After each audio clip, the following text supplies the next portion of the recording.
बिस्मिल्लाहिर्रहमानिर्रहीम अस्सलाम वालेकुम। उम्मीद है कि आप सब खैरियत से होंगे। आज के इस ट्यूटोरियल में हम सीखेंगे ट्रांसफॉर्म टूल। ट्रांसफॉर्म टूल कैसे काम करता है, ट्रांसफॉर्म टूल क्या होता है और ग्राफिक डिज़ाइनिंग में एडोब इलस्ट्रेटर में ट्रांसफॉर्म टूल का क्या रोल है।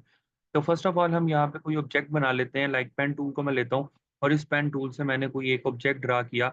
लाइक दिस मैं एक पंख सा बना लेता हूँ। ओके दिस एंड अच्छा मैं इसको पहले ज़रा वाइट कलर में कन्वर्ट कर लूँ, देन हम इसको डिज़ाइन करते हैं। सो इसको वाइट कलर में कन्वर्ट कर लिया। ओके,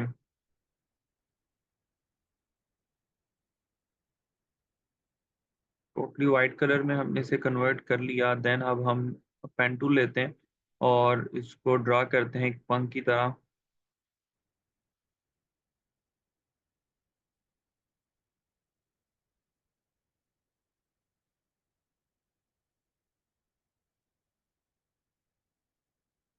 ओके, तो अब मैं इसमें कलर कर लेता हूँ। ये मेरे पास एक पंख बन चुका है और इसको मैं कलर कर लेता हूँ। कलर यहाँ से अगेन कलर में आता हूँ और इसको मैं कोई रेड कलर असाइन कर देता हूँ। तो आप देखिए इसमें रेड कलर हो जाएगा।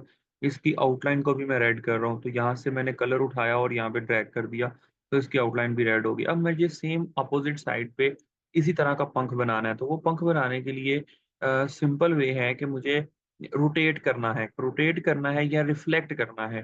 तो दोनों टूल्स इसके लिए यूज़ होते हैं। तो हम रिफ्लेक्ट कर लेते हैं अपोजिट साइड पे, हमें दूसरी साइड पे बनाने की ज़रूरत नहीं है। तो रिफ्लेक्ट कर लेते हैं। रिफ्लेक्ट करने का सीक्वेंस होता है, उसके लिए जो टूल यूज़ होता है, उसको हम ट्रांसफॉर्म टूल कहते हैं। सिलेक्ट किया, राइट क्लिक किया और राइट क्लिक करने के बाद ट्रांसफॉर्म पे आए। ट्रांसफॉर्म के बाद हमने रिफ्लेक्ट पे क्लिक किया। रिफ्लेक्ट पे क्लिक किया तो अब आ गया हमारे सामने कि हमने इसको हॉरिज़ॉन्टली रिफ्लेक्ट करना है या वर्टिकल रिफ्लेक्ट करना है। तो मुझे अपोजिट रिफ्लेक्ट करना है, तो उसको वर्टिकल कहते हैं। किस डिग्री के ऊपर? 90 डिग्री, बिल्कुल अपोजिट। तो देन यहाँ से हम कॉपी कर देंगे। तो देखें आपके पास यहाँ से बिल्कुल इसके एग्जैक्ट जो है वो कॉपी हो चुका है। अब इसी तरह इसको पकड़ के ये लाइन के अकॉर्डिंग सीधा-सीधा हम इसको ड्रैग करते चले जाते हैं।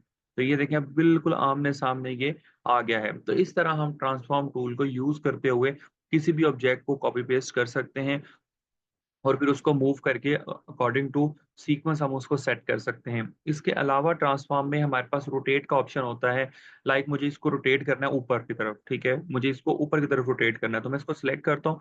सिलेक्ट करने के बाद ट्रांसफॉर्म में आता हूँ और ट्रांसफॉर्म में आने के बाद रोटेट पे आता हूँ। तो रोटेट मुझे अपवर्ड यानी कि ऊपर की तरफ करना है, तो ऊपर के लिए मैं इसको कर देता हूँ, ये 90 डिग्री पे जो है वो रोटेट हो जाएगा। 90, ओके। कॉपी, तो ये देखें बिल्कुल 90 डिग्री पे जो है वो रोटेट हो गया। अगर ऊपर की तरफ करूँगा तो वो 90 का हाफ हो जाएगा।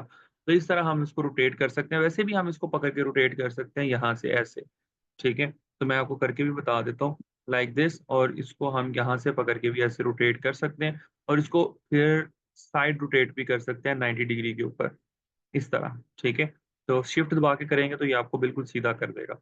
तो इस तरह हम इसको रोटेट कर सकते हैं according to the transform tool. और ट्रांसफॉर्म टूल में और भी बहुत सारे ऑप्शंस होते हैं हमारे पास।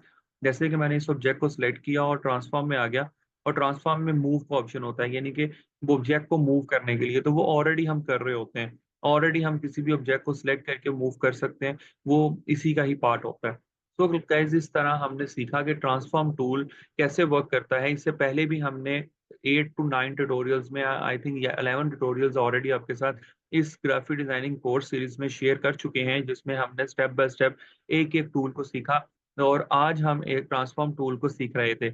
आगे हम फर्दर कुछ टूल्स को पहले सीखेंगे, फिर हम प्रॉपर ग्राफिक डिजाइनिंग और एडोब इलस्ट्रेटर के ऊपर proper logo designing, pattern designing, हर किस्म का डिजाइन बनाना शुरू करेंगे। तो ग्राफिक डिजाइनिंग सीखने के लिए हमारे साथ बने रहिएगा, हमारे चैनल को सब्सक्राइब कर लें और लाइक एंड शेयर करना ना भूलिएगा। अपना ख्याल रखिएगा, मिलते हैं नेक्स्ट ट्यूटोरियल में।